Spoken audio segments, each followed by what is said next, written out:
hano muri iki kibanza kubera ko turi hanze kandi ibintu byose nyine bizamuke kubera kuko niyo nzira tuzongeramo yo kuzamuka. Anasifiwe. Nono mfite ibintu byinshi sinobimara bunyine, ariko ndavuga nk'ibintu nka bitatu kugira ngo ejo nzarangiza ibintu. Ariko gusa ndashima Imana ku magambo atatu gusa, atatu. Nongeyeho ijya kane nta kibazo, n'ijya gatanu njyongeyeho ntangorane. Nyano kuri kw'Imana yo mu ijuru turagenda. Ariko naya atatu mvuga kubera kuko nzavuga menshi, ariko nono naya atatu gashu kuko gamwambwiye ngo nifate Priscilla Opariza la kata Mwami Yesu. Shimye Imana ko igiterane cyatangiye kuwa kane kikaba kigejeje uyu munsi. Imana yabikoze, ihabwa icubahiro, tuyikomera amashi tuyishime kuko yakoze ibikomeye cyane. Bwana sifiwe sana. Kigira kabiri ndashimira abashitsi kuri iriya afishe mwabonye yari maze ukwezi kose, abiri ni kabiri ariko ni ukwezi n'igice. Yayiguma kuzunguruka mu abakristo bari no muri Afrika n'abari muri Canada no muri Amerika no muri Australia, ahantu hose ku isi, kuko afishe yajiriwe abantu benshi. Kuriya mwababonye, kuriya muzamubabona, nabwiye ngo yongereho abandi. Kibonga aravuga ngo afishe yuzuye ntaho boje. Yari kwagerageza gushiraho umuntu akavaho, ariko Bwana sifiwe. Ariko ndanezerewe, tuzamura ibiganza byose Imana icubahiro.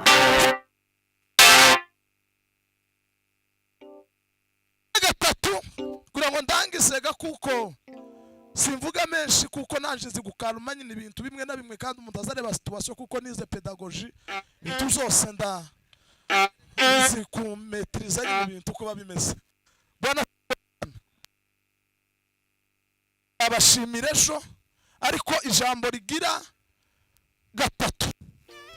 Ndashima Imana kuko abantu nyine bari ko bakora hano n'abashitsi bose, abantu bari aha ngaha ku gakogwa gatoya nyine network yuriya muntu nawe utameze neza, uriya satani yarakeneye kugira ngo bashe guhungabanya akarere kaha ngaha muri Bethsaida mu kidendezi ku misiyoni, kuko iyo migambi yatsinzwe yahagaze. Kuko nariko ndeba ko kuvuga ngo bahaye nkarishare kari akantu kari kaje hano mu materaniro ko kugira ngo nyine ngo tukajye, ariko tutaza karibwa. Urumva nuko byari bimeze, niko byari byateganyijwe, ariko ako kantu nyine ariko Mana yaje none gakarahavuye. Twari dukeneye kukajya kuko ntigakenewe kuribwa, kuko tikaza karibwa, kuko bari mugiye gukoroga abakristo k'abagabo baraha bose bangana gutya, ba Kofi nabande na ba Eric nandanyuzwe uwo mujya kari akantu. Ariko Imana ishimwe ako kantu kavuye kugira ngo mugunga we nibarangiza bazovuga mu giterane cya Serugo ntagora amafredi ngo niho ibyo bintu bizabereye gapopa. Ariko Mana asandi ko akuyaho yamasharibu niko bimeze n'ayo magambo atatu. Nonega ijambo rigira kane turabakora byina na kina mama, kubera ko ni mama mutumishi, kuko ijambo umunota umwe kugira ngo kuko niwe wari wasigaranye abana, nagize ibibazo asigarana famiye y'abana. Ico gihe hari abana batandatu, undi yaje gakuza nyuma, naje ndi muri Edikota, kandi umuriro wasomana data we. Nonega ntungane mwega kugira kina mama nawe gabe kumeka nawe nyine muri uwo munota umwe. Siko bimeze mama mutumisha. none ga makoshuranga gatoya niturangiza twishara sabune madame yo ntiturumva humeka ntituzi ijwi giyo nimba zavuga arito cyangwa none Yesu ashimwe mumpera Imana icubahiro. Haleluya haleluya haleluya amen. Umuririmbyi yaravuze ngo kugira ngo abitindize ngo nukugira ngo Imana ituremere amashimwe. Haleluya haleluya dushima Imana. Imana himbazwe. Ibyabaye ni byinshi nibirebire murabizi, turacyabivuga kugeza nejo ku mugoroba tuzavuga, ariko Imana yakoze ibikomeye cyane. Nukuri natekereje indahekana nari ifite kuvuga ngo baramushabukije, numva umutima wanje urikanze cyane, ariko turagenda tuvuga make menshi nayo tuzoyavuga ejo. Hari umugoroba umwe yantelefone nariko ngaburira abana hari nka 2 z'ijoro, arambwira ngo tesuri mu nzu, ndamubwira ngo ko ndagaburira abana, ngo reba abana batari wigire hirya tuvuga.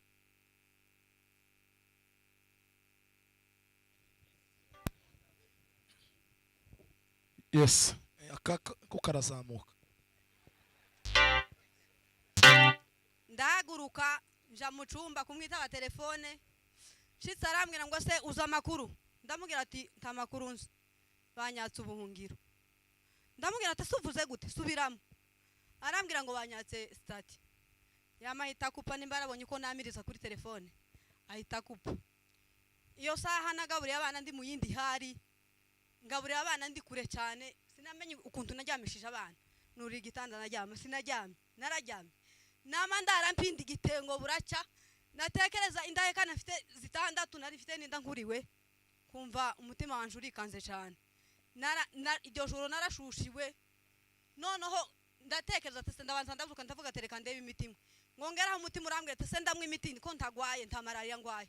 Iyo saha nabuze ibinini nomwe, iryo joro ryambere nk'umwaka, ariko Imana kuba yarakoze ico kintu ikongera ikamugarura mu bana, ikamugarurira ijeto, Imana ihabwa icubahiro. Mumpera Imana icubahiro. Haleluya haleluya. Kandi yarashitse ashitse ntibyatinze, iyi ngari imwe baraduhujije tiyaja muri TFE. Ibyo ni bitangaza by'Imana.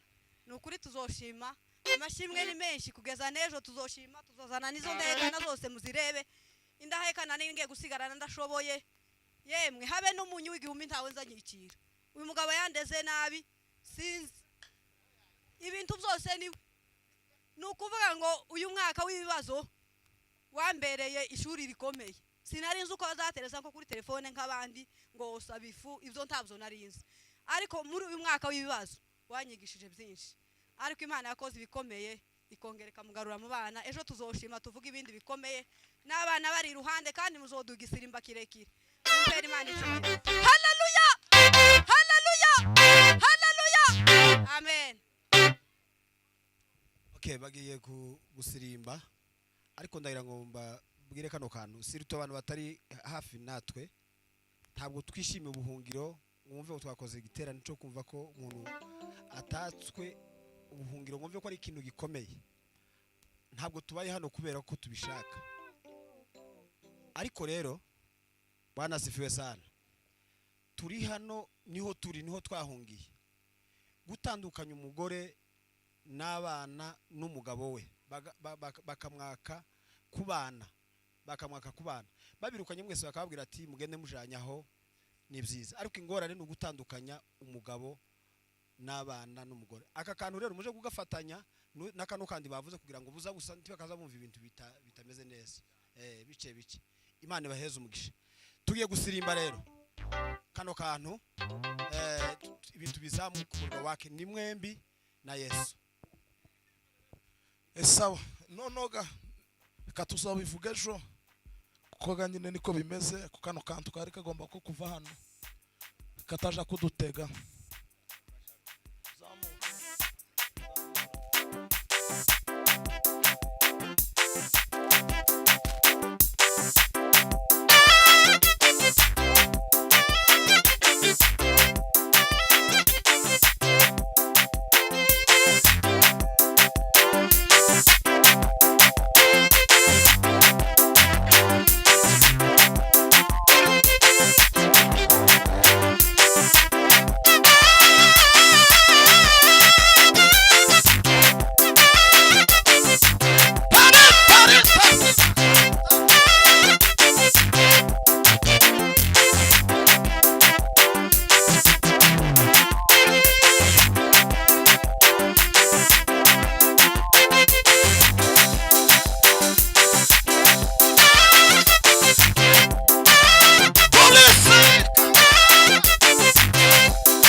bicaraga Mana baheze umugisha mwinshi kano kantu basubiza aha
cyane Imana ibahereze umugisha mwinshi